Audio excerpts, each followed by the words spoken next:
No matter how one feels about the space program, whether enthusiastic or convinced it has no relevance below the poverty line, it has changed our view of the world and understanding of ourselves. In less than a generation, man has severed the umbilical cord of gravity. He walked on the surface of another world. He looked back on his own world from space and awakened to the fact he inhabits a fragile and finite planet. He sent robot voyagers to the far reaches of the solar system. He breathed life into blueprints, computers, and machines, and changed old ideas forever. It all came together in July 1969. Man stood on the threshold of one of the most remarkable adventures in world history. He was about to enter the moon age. When it happened, it took only a dozen years. Yet for centuries, man's imagination had stretched far beyond his technology, never beyond his fancy.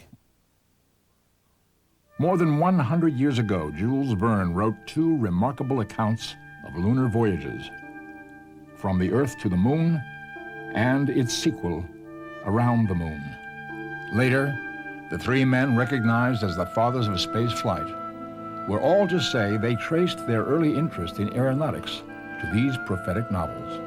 There is an amazing parallel between them and Apollo's ventures into space a century later. Incredibly, Verne's fictional launch site was just 140 miles west of Cape Canaveral. Verne thought he could propel his spacecraft from the barrel of a mighty cannon. His moonship was shaped somewhat like Apollo, and also built to carry three hardy adventurers. He called them aeronauts. Verne's basic calculation to escape Earth's gravity, 7 miles a second, was substantially correct, and he wrote of weightlessness. They saw they were no longer subject to the ordinary laws of nature. They looked like drunken men trying to maintain the perpendicular. Verne's description of the moon stands almost unchanged. He talked of desert beds, immense plains and cavities in the midst of circles. 1910. Verne's cosmic voyage caught the fascination and restless imagination of another Frenchman, George Méliès. The film remains a classic.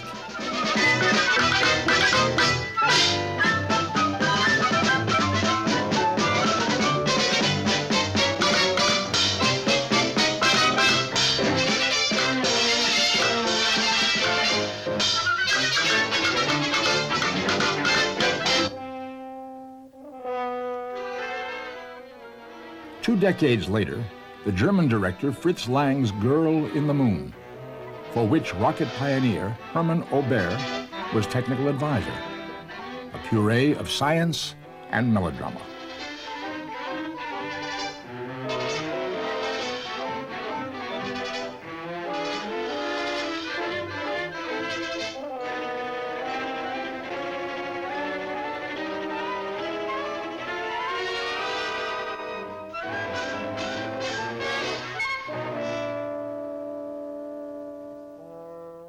Ober was one of three scientists closely linked to the early history of rocketry. But he was more a theoretician and an inspiration than an engineer. A second was an obscure Russian teacher of mathematics, Konstantin Tsiolkovsky, who wrote the first technical paper on the idea of an artificial Earth satellite. But in terms of experimentation, it was an American, Robert Goddard, whose combined theory and practice marked a major scientific turning point in history. As early as 1914, he secured 2 patents for a small engine, introducing the essential features of every modern rocket. Goddard made the world's first but unpublicized liquid fuel rocket demonstration in 1926 outside the town of Auburn, Massachusetts. 3 years later, he launched a larger rocket and a shock wave of publicity.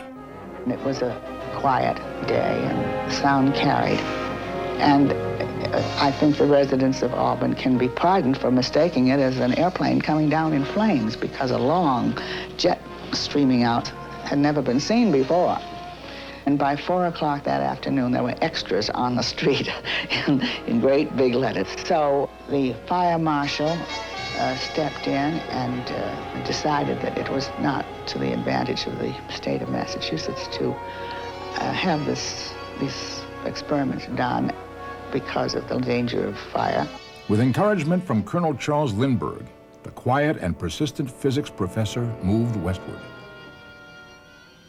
Mrs. Goddard often returned to the New Mexico ranchland, where her husband pursued his experiments. Only segments of solitary boulders and pieces of rocket remain. He was a loner in his work. Basic science is essentially a close dialogue between one man and nature. He is asking questions and listening for verdicts. Every time my husband set that rocket up, he was asking nature, is this it? Stimulated by Goddard, the Germans had already launched a number of small rockets. A young engineer headed the vast military research center at Peenemünde on the Baltic Sea, Werner von Braun. There were initial frustrations.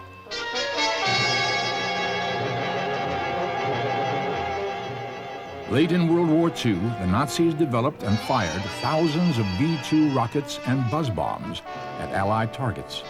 At war's end, von Braun and his know-how surrendered to the United States. Partially dismantled V-2s were sent stateside and reassembled at White Sands Proving Grounds in New Mexico, only 100 miles from where Goddard had spent his golden years. During a 5-year period, 66 rockets were tested. Many carried plants and animals. With each success, the fledgling American rocket program was on its way. In 1950, White Sands became too confining. Testing moved eastward to what a dozen years earlier had been a desolate triangle of sand dunes and swamps. In isolated patches, the terrain would begin to sprout gantries and other contours of the new science. There would be improbable successes and spectacular failures.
Suddenly, there was Sputnik.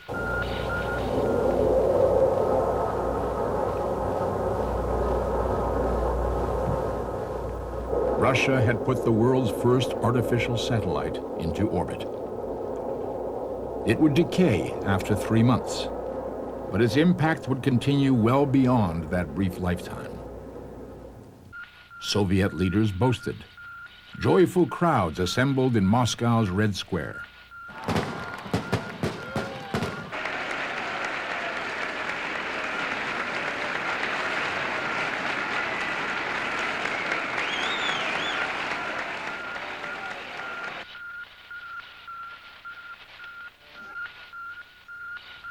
In the United States, there was more soul-searching than at any time since Pearl Harbor. President Dwight Eisenhower was initially unmoved by the post-Sputnik stampede. Now, quite naturally, you will say, well, the Soviets gained a great psychological advantage throughout the world. And I think in the political sense, that's possibly true. But in the scientific sense, it is not true, except for the proof of the one thing, that they have got the propellants and the projectors that will put these things in the air. Just 2 months after Sputnik, this nation had high hopes for its initial effort to get back into the space race. Project Vanguard. Huge red and white checkered gantry tower has now been pulled aside and brought back a distance of perhaps 200 yards to completely expose the three-stage rocket to view. Here she goes. Flame is shooting out from under the bottom of it. And a huge, huge ball of fire rising up perhaps 100 feet. Apparently we've had some kind of difficulty on the pad. I do not see the missile rising into the air. The flame has gone out and black smoke is rising and curling off westward as the wind whips in from the sea. Certainly it was a failure. We don't know what the cause was, but the missile has been destroyed and fire hoses are now playing on the launching pad. 29 months of intensive labor, $100 million of expenditure has just gone up in a huge red-orange ball of smoke. It had been Black Friday. Sputnik was a sharp blow to American pride. Vanguard, a knockdown. This was something new for the United States, playing catch-up. If the Russians could put a satellite in the sky, they could deliver a nuclear warhead wherever they wanted. It was a race the United States could not afford to lose. The Army, meanwhile, was putting together its own satellite, called Explorer, a project which had been on Wernher von Braun's drawing board for years, could in fact have been in orbit 6 months ahead of Sputnik if it had been given the authorization. The project finally got authorization after Sputnik 2 and was ready on the launch pad at Cape Canaveral just 80 days after that authorization. With the Vanguard fiasco fresh in everyone's memory, the Jupiter C rocket lifted off.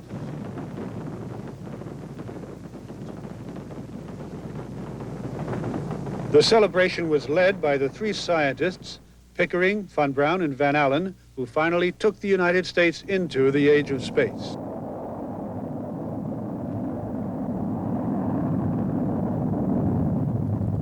To keep the military in check, the manned space program was put under civilian control, with creation of the National Aeronautics and Space Agency. As flight became technologically possible, man in space remained somewhat of an enigma. Some scientists expressed doubts that the human system could withstand experiences so far outside conditions of life here on Earth. There had been little in the whole of evolution to prepare us for this. Beyond the sheltering atmosphere lay a hostile world, airless and laced with mysterious unknowns. In a 1956 film, Dr. Heinz Haber of the Air Force's Department of Space Medicine speculated on what man would find. When the rocket engine finally stops, man will face his next big problem, weightlessness. Without support, he will be floating freely, drifting, tumbling, and twisting helplessly. In space, a man, a feather, a bubble, or a piece of iron will have the same weight, or rather, no weight at all.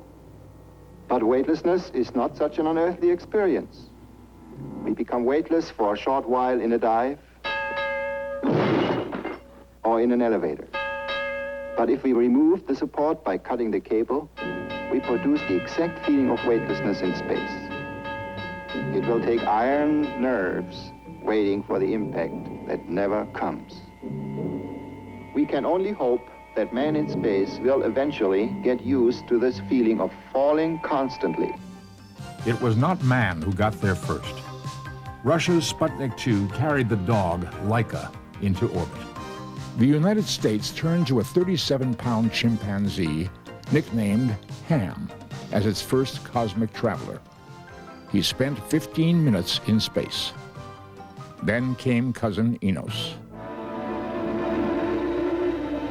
History in the making.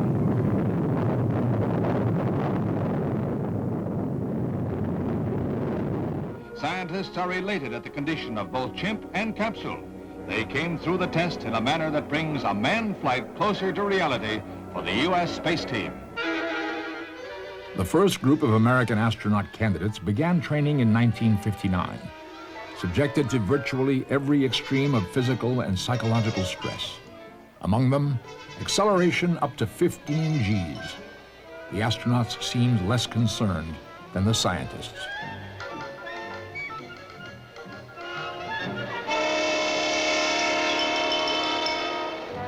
Out of 36 finalists, 7 were chosen to be the first American voyagers into space, Project Mercury.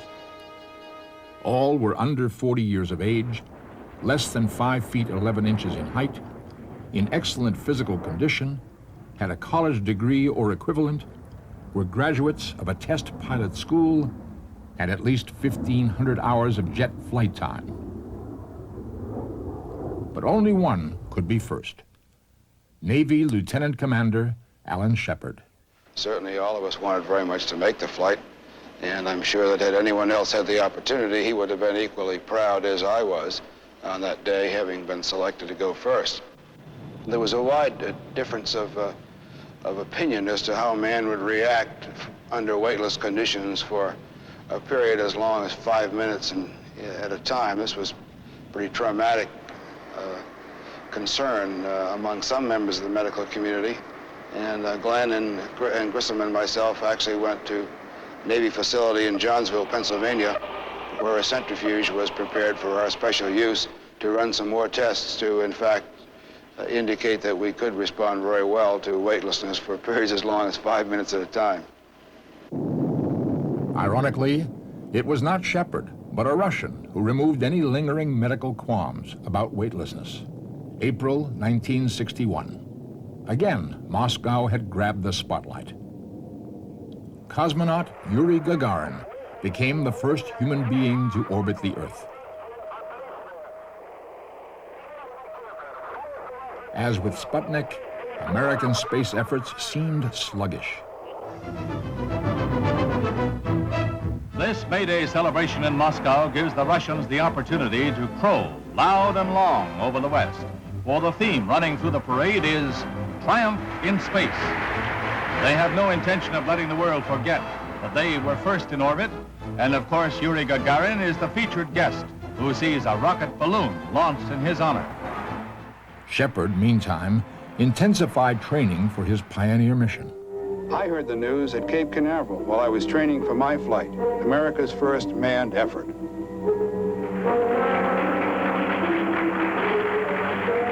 May 5th, 1961 had dawned hot and clear.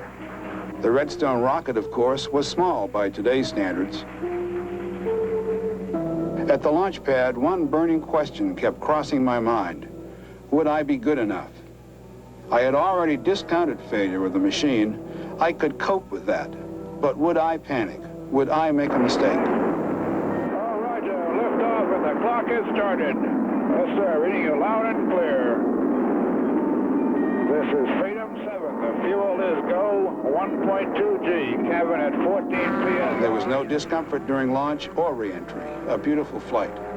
It was all over in 15 minutes, reaching an altitude of 116 miles, landing and recovery 300 miles downrange in the Atlantic. The greatest satisfaction would come 3 weeks later when President Kennedy, elated over this success, made his commitment to reach for the moon.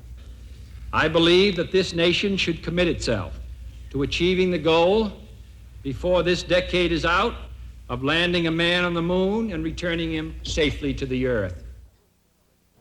This is Friendship 7, first generation of American spacecraft in Project Mercury. Room enough for one man, medium height, to be strapped inside. The skeptics called it man in a can on an ICBM. Friendship 7 carried 7 miles of wire, almost 200 instruments, and in February 1962, a 40-year-old astronaut named John Glenn into 3 orbits of the Earth. Unhappily, the Russians were already 2 steps ahead. German Titov of Russia returns to Earth after orbiting the globe 17 times in a little more than 25 hours, covering 435,000 miles, which is more than twice the distance from the Earth to the Moon.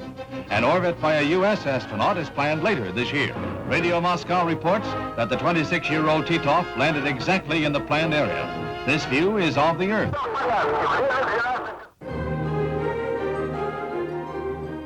To add insult to injury, his craft passed over the United States 3 times. Titov remains the youngest person ever to go into space. It was 6 months before NASA decided to burn its bridges. February 20th, 1962. John Glenn would sit there during a series of holds, dragging through more than 2 hours. But then, he'd waited almost 3 long years for this moment.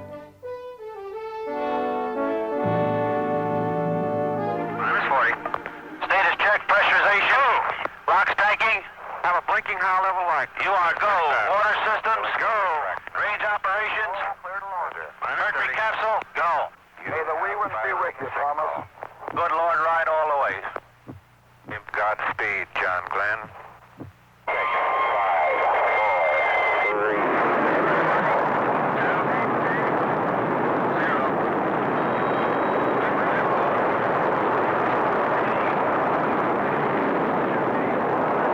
Roger, backup clock is started. Roger, loud and clear. Flight path is good. 6-9. Lots of grades fired. Okay. Roger, 7. You have a go. At least 7 orbits. Roger, 0G, and I feel fine. Capsule is turning around. Oh, that view is tremendous. Roger, understand go for at least 7 The first orbits. American to orbit the globe. And this is the capsule itself being lifted from the water by a crane aboard the destroyer. There he is now in his spacesuit. He is out of the capsule, as you can see. This was the very beginning of the immediate medical debriefing. And a few moments later, another picture was made of Colonel Glenn on the telephone, and it is our understanding that this picture was made while Colonel Glenn was in voice communication with President Kennedy, who had called from the White House in Washington. This afternoon, President Kennedy strode from his White House office to put into words the feelings of millions of Americans about a 40-year-old test pilot. We have a long way to go in the space race. We started late, but this is the new ocean, and I believe the United States must sail on it and be in a position second to none.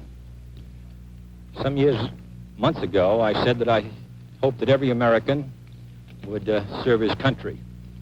Today, Colonel Glenn served his, and we all express our thanks to him.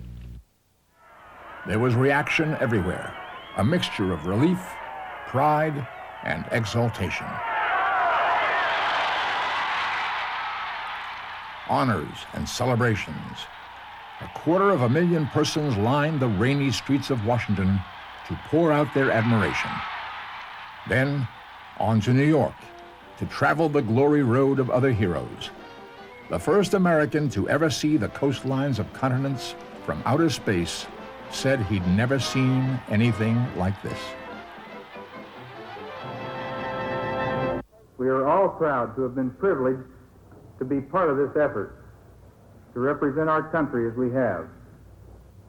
As our knowledge of this universe in which we live increases, may God grant us the wisdom and guidance to use it wisely. With the Glenn flight a success, American industry more firmly hitched its wagon to the infinite, and the money flowed. Project Gemini, the two-man spacecraft.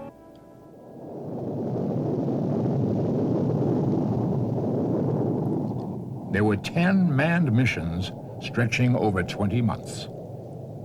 A new shot was put up every 6 to 8 weeks. The ability to rendezvous and dock 2 space vehicles in orbit would be fundamental to the success of a moon landing.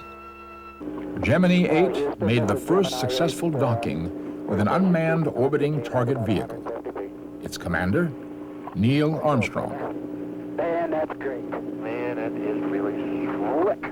You're looking good on the ground. Go ahead and roger.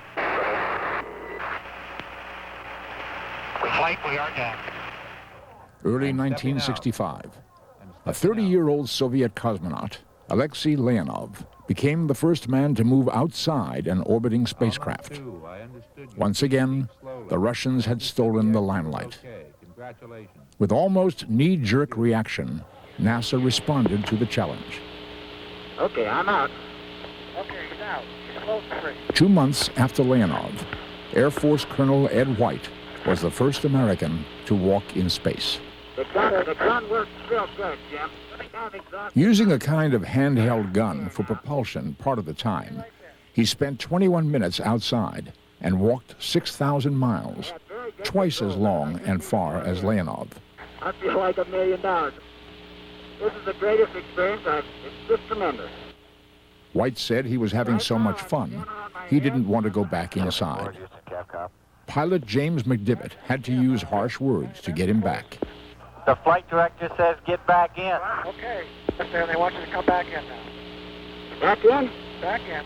Just before the spacecraft entered total darkness. Coming in. 4 others also floated outside their Gemini craft or poked their bodies through an open hatch. Some things about space can only be learned in space. Astronauts built on experience, the skills of maneuvering, a tested worldwide recovery force and tracking network, making precise landings from orbit, proving man could live and work in space in weightlessness for as long as 2 weeks, a period far longer than necessary for Apollo's round trip to the moon. Until July 1964, our knowledge of the moon changed very little. Both the United States and Russia had launched unmanned lunar probes in the late 1950s. Russia again led the way.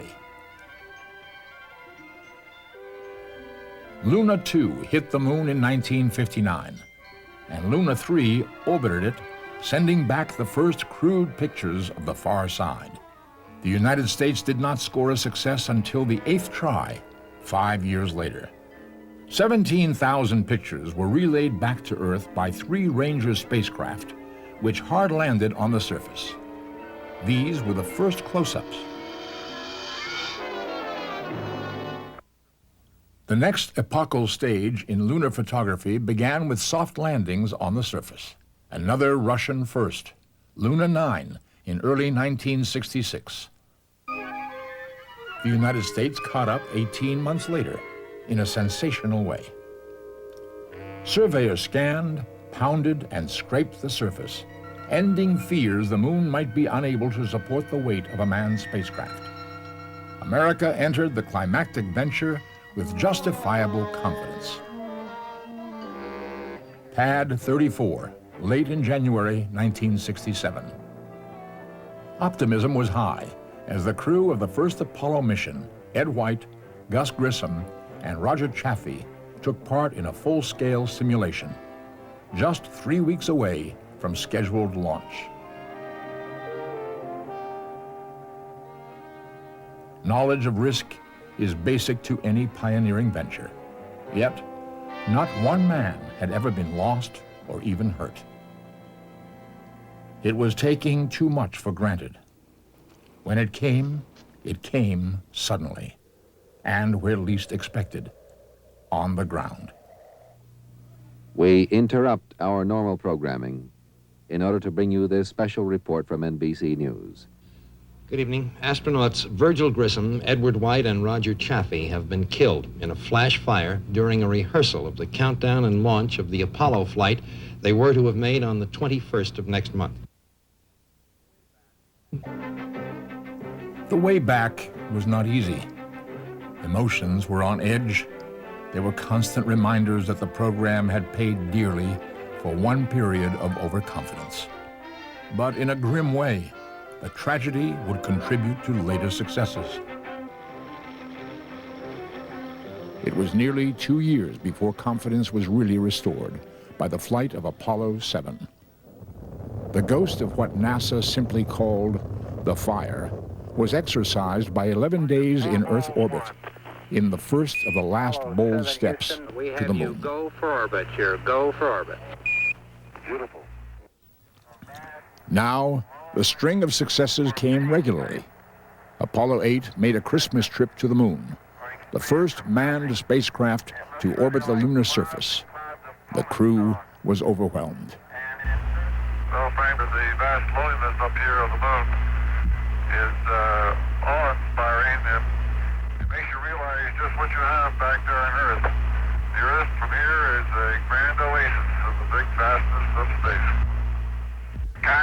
let the waters under the heaven be gathered together into one place, and let the dry land appear, and it was so.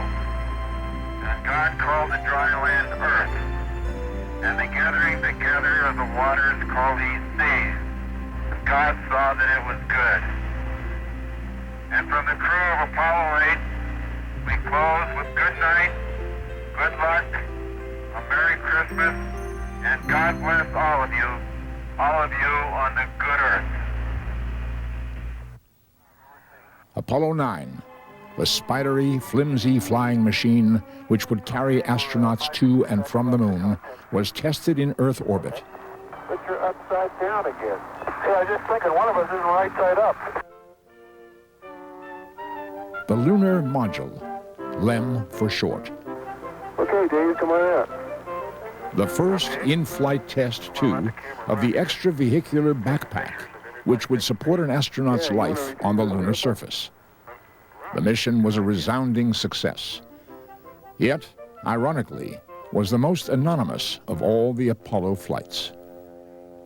Hello, Houston, this is Snoopy. Right, Snoop, go ahead. We is going, we is down among them, Charlie. I tell you, we're down here where we can touch the top of some hills, though. Apollo 10 surveyed and photographed the primary target area for 11, a landing site in the east near the lunar equator, the Sea of Tranquility. Flat, stable, with only small craters in the vicinity, it harbored no insurmountable hazards to a manned landing. Boy, this view is going to be a fantastic thing.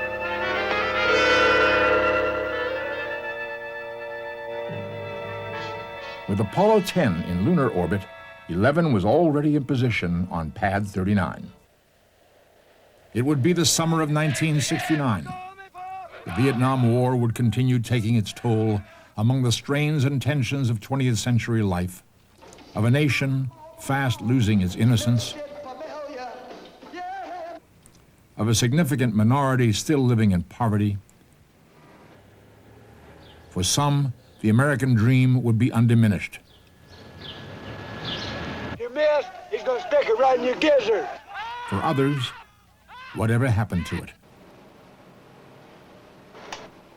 For most, it would be an average July day, unfolding like any summer afternoon. Yet nothing in a nation's lifetime would promise to outlast the wonder of man's greatest adventure. For everyone involved, it was a Walter Mitty world. Even the worker who tightened the smallest connection had a keen sense of participation. I'm just as excited as I can be. And I've pointed out to my people that we're standing on the threshold of a discovery that man has not seen for over 400 years, and I'm just tickled pink. This is the one. This is the one that's going to tell us whether we have got it or haven't got it. There's no telling what we're on the threshold of right now. It's probably like it was back in the days of Columbus. Nobody knew what was going to happen when Columbus set sail. It's real impressive. It's one of the biggest things in my life. It's something you don't ever get used to. The more you see, the more you want to see. I'm very much surprised that we really are here. But in the evening when I look out to the moon, it has come a little closer. It is not quite so distant anymore. The astronauts were ready. The luck of the draw had made Apollo 11 their mission. All were 39 years old, and flying was a religion to them. Air Force Lieutenant Colonel Michael Collins, West Point graduate, son of an Army general. Air Force Colonel Edward Buzz Aldrin from Montclair, New Jersey. Infant sister couldn't pronounce brother, it came out Buzz. Graduate engineer, fighter pilot in Korean War. And Neil Armstrong, the spacecraft commander from Wapakoneta, Ohio. Learned to fly before he was old enough to get a driver's license. Flew combat in Korea, now a civilian. In the mold of a classic American hero. Taciturn, tough. We're on time at the present time for our planned liftoff of 32 minutes past the hour. Honeysuckle, this is Goddard Network. Would you give us the status, please, of your antenna slew check? We see no problems for the Apollo 11 launch. Roger, Honeysuckle, thank you. Madrid. All checks at Madrid have been completed. We are go for launch. Billions of dollars, millions of man-hours of research, thousands of persons mobilized, all the complex systems and devices flight tested. Normally, when history is made, we don't know it until it is history. But on a July morning in 1969, we knew. It was precisely 9:32 a.m. Eastern Time. Good luck and Godspeed. Ignition.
Three men were traveling through the blackness of space to the moon. Not just three astronauts, but something of mankind. Houston, Apollo 11 and Saturn gave us a magnificent ride. Apollo 11, this is Houston. You guys are dominating all the news back here in Earth. Even Pravda in Russia is headlining the mission and calls Neil the czar of the ship. In the sports world, the Houston Astros rallied in the ninth inning at Cincinnati to dump the Reds 7-4. Your three wives and children got together for lunch yesterday at Buzz's house. Astronauts are not the only explorers in the news. San Diego awaits the arrival of Mrs. Sharon Adams on her solo crossing of the Pacific. A California couple said they plan to marry at the precise moment Armstrong sets foot on the lunar. GIs north of Saigon were evacuating village. Mario Andretti, who now takes the lead in U.S. auto. A new line of space toys drew impressive crowds of children. Chicago Cubs are still Young Jordanian over Viet Cong's American League. The Cleveland judge knows yesterday, despite Vietnam. We see a real display now. That same guy that when you open up the doorway... For the astronauts, the 71.5-hour journey to the moon was almost routine. With the command module called Columbia and the lunar module christened Eagle, they circled the moon for a day. Roger. Unlocking from Columbia, Eagle stayed close by for more than 20 minutes. When Eagle reached 50,000 feet, Armstrong and Aldrin would blast their rocket to slow themselves down. For 12 minutes, the engine would roar continuously as Eagle fell along a steadily sharpening path to the moon. Fine looking flying machine there, Eagle, despite the fact you're upside down. Somebody's upside down. Altitude 4,200. Houston, you're a go for landing, over. With Eagle on autopilot, Armstrong saw the projected target site was littered with boulders, as big as automobiles. He seized manual control, flying to a point just beyond. Eagle landed with only 20 seconds of fuel left. Down 2.5. Forward. Forward. That's 40 feet down, 2.5. Picking up some dust. 30 feet, 2.5 down. Straight shadow. 4 forward. 4 forward, drift into the right a little. 20, down a half. 30 seconds. Forward. Okay.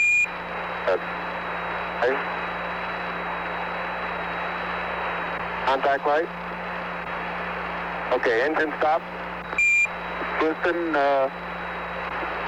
Tranquility Base here. The Eagle has landed.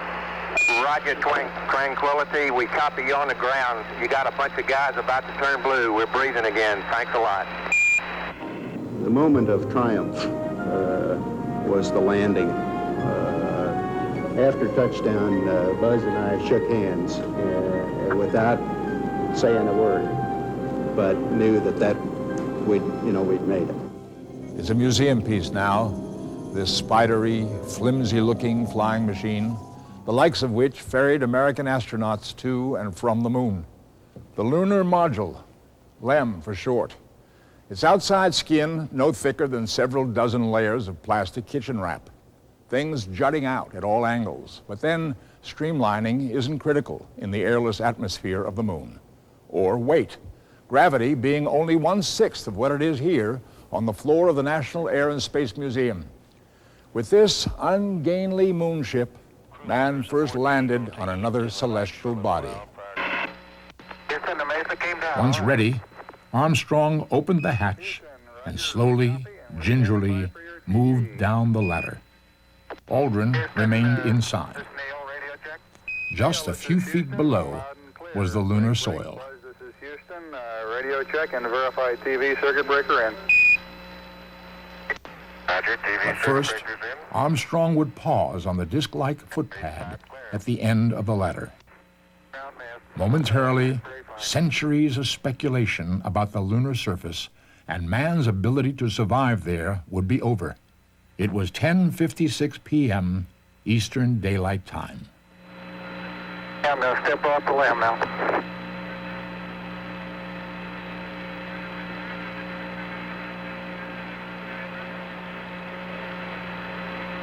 That's one small step for man,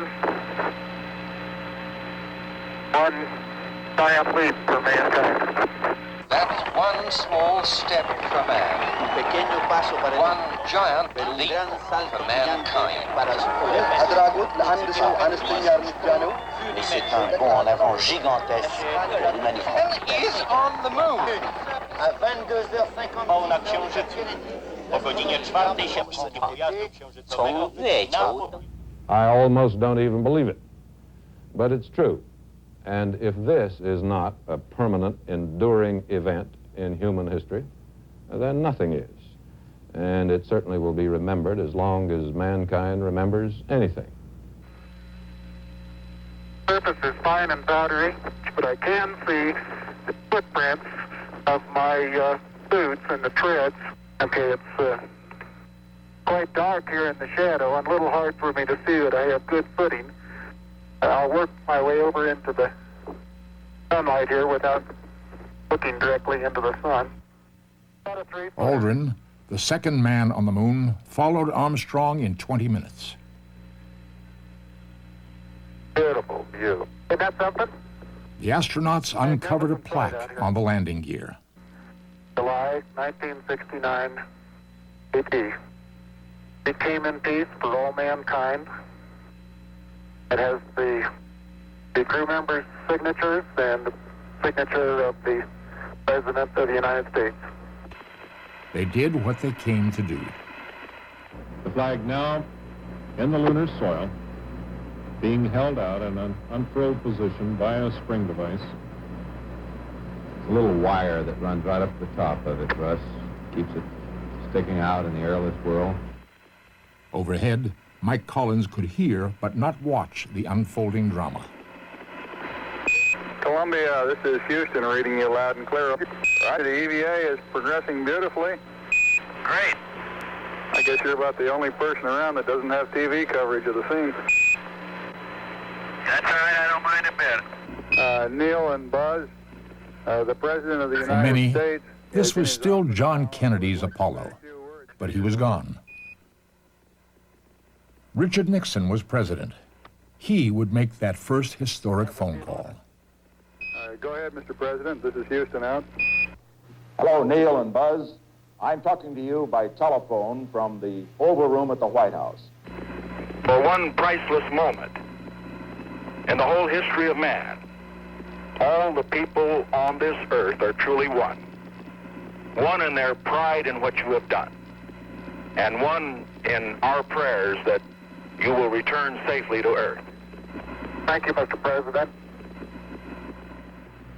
I'll move your foot and I'll get the hatch. In the 21st hour on the moon came the last real moment of high tension. If the rocket engine failed on liftoff, they would be condemned to death 250,000 miles away from home. Guidance recommendation is pings, and you're cleared for takeoff. Roger, understand. We're number one on the runway. 7, 6, 5, port stage, engine arm ascent.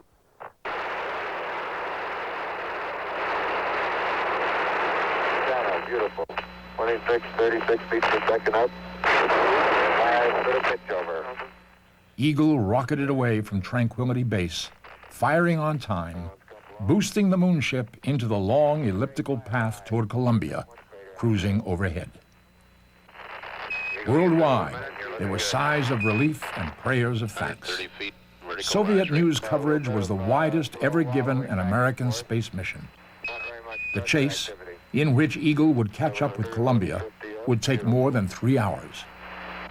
AG degrees within a foot per second.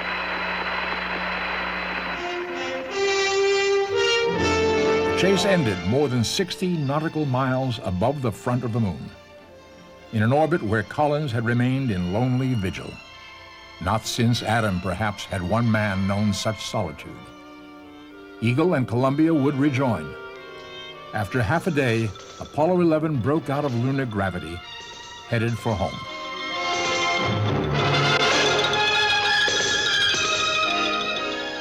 57 hours later, it would thread the needle of entry into Earth environment and splash down in the Pacific Ocean. And the flight of Apollo 11 is over. The men are on the ocean.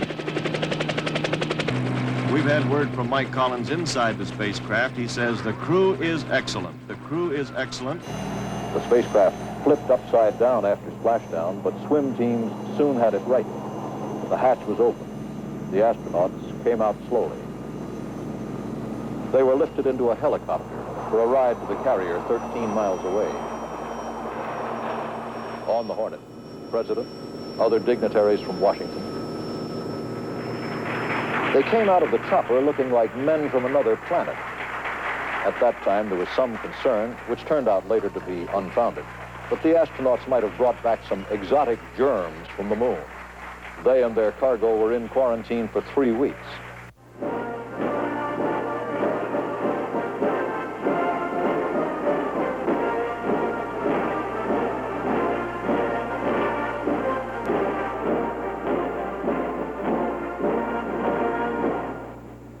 Neil, Buzz, and Mike, I want you to know that I think I'm the luckiest man in the world. And I say this not only because I have the honor to be President of the United States, but particularly because I have the privilege of speaking for so many and welcoming you back to Earth.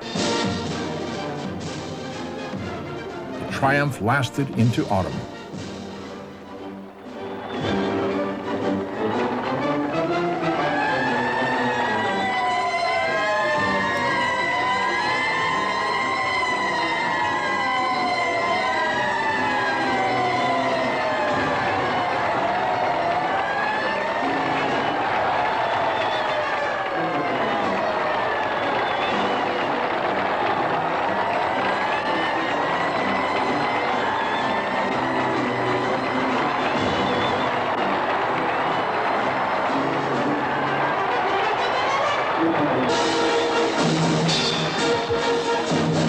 The astronauts were living proof that a world tour could take more out of a man than a journey to the moon and back.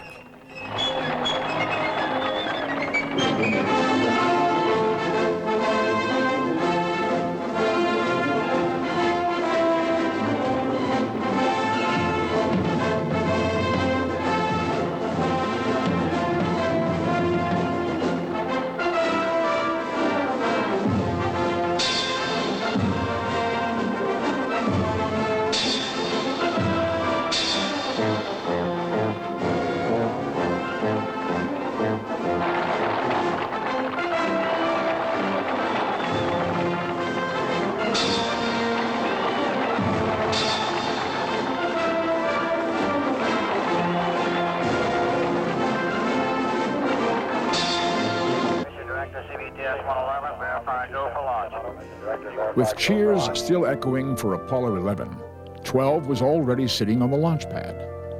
Late 1969, after a hairy but successful launch in a thunderstorm, Apollo 12, appropriately enough, headed for the ocean of storms on the moon, aiming for a spot within walking distance of an unmanned surveyor that had landed 2 years earlier. A near bullseye after 240,000 miles, only 600 feet from the derelict surveyor.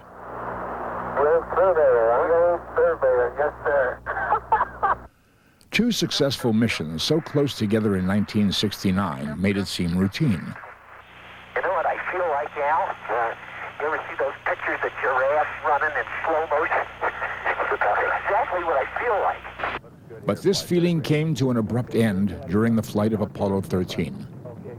Launched at the 13th minute of the 13th hour, number 13 very nearly was lost in space on the 13th day of the month, when an oxygen tank exploded in the ship's service module. The whole panel is blown out, almost from the base to the engine. Really a mess. Man, that's unbelievable. A horrified world waited and prayed as the crew and ground support figured out a way to get back from the moon. They did, and the world remembered the crew's words from an earlier flight. God bless the good Earth.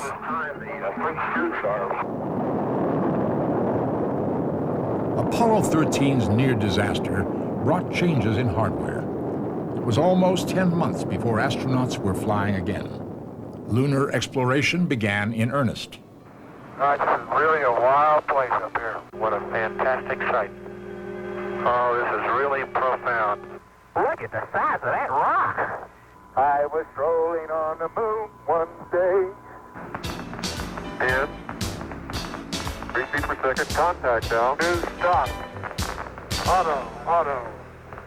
We're on the surface. Okay, we made a good landing.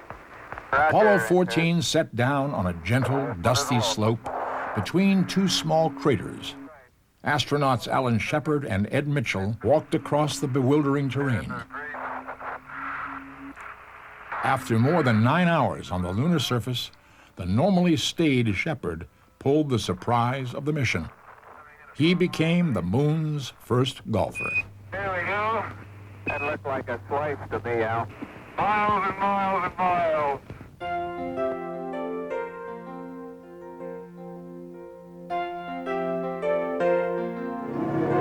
Okay, Houston, the Falcon is on the plane at Hadley. Astronauts Dave Scott and Jim Irwin spent almost 19 hours outside. Moon watchers focused on a machine that all the world wanted to see, a lightweight electric car, the lunar rover.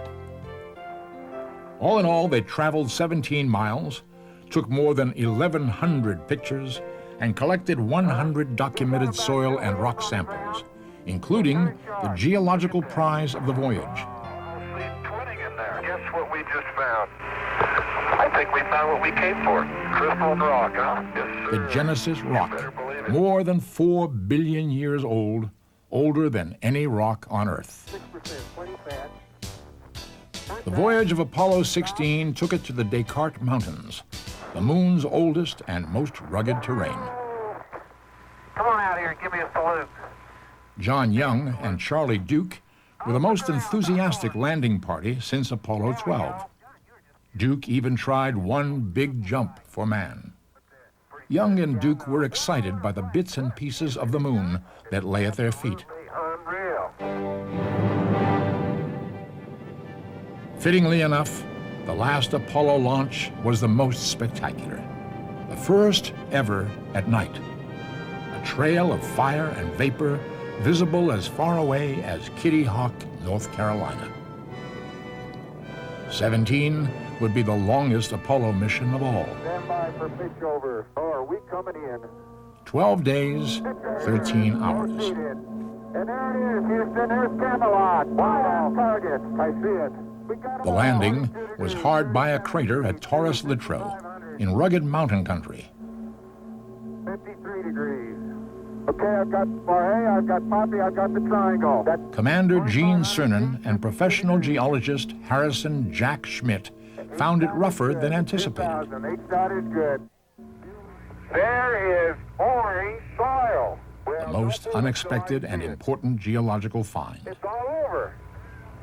Orange. Don't move it till I see it. I've stirred it up with my feet. Hey, it is! I can see it from here. It's orange. We'd like to share a piece of this rock with so many of the countries throughout the world. We hope that this will be a symbol of what our feelings are, what the feelings of the Apollo program are, and a symbol of mankind that we can live in peace and harmony in the future. History will record that America's challenge of today has forged man's destiny of tomorrow. Words from the surface of the moon for the last time from Commander Cernan. Ignition. Run away, Houston. Vector good. Ag thought.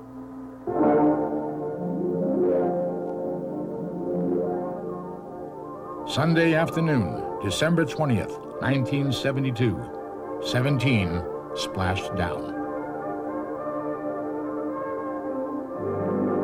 The age of manned lunar exploration had lasted exactly 4 years. That it had been done at all was amazing. That it had been done in such a short span of time was breathtaking. There would be 4 more Apollo flights. 3 took crews up to America's embryonic space station, Skylab, orbited in 1973. The Apollo era ended on an ironic note, orbital détente. An American Apollo, a Russian Soyuz, rival superpowers who had spent the first 2 decades of the space age in intense competition. July 17th, 1975. The moment was here. An American astronaut from Weatherford, Oklahoma, shook hands with a Soviet cosmonaut from the village of Listbayovka. Glad to see you. How's your family? They spent 44 hours linked together.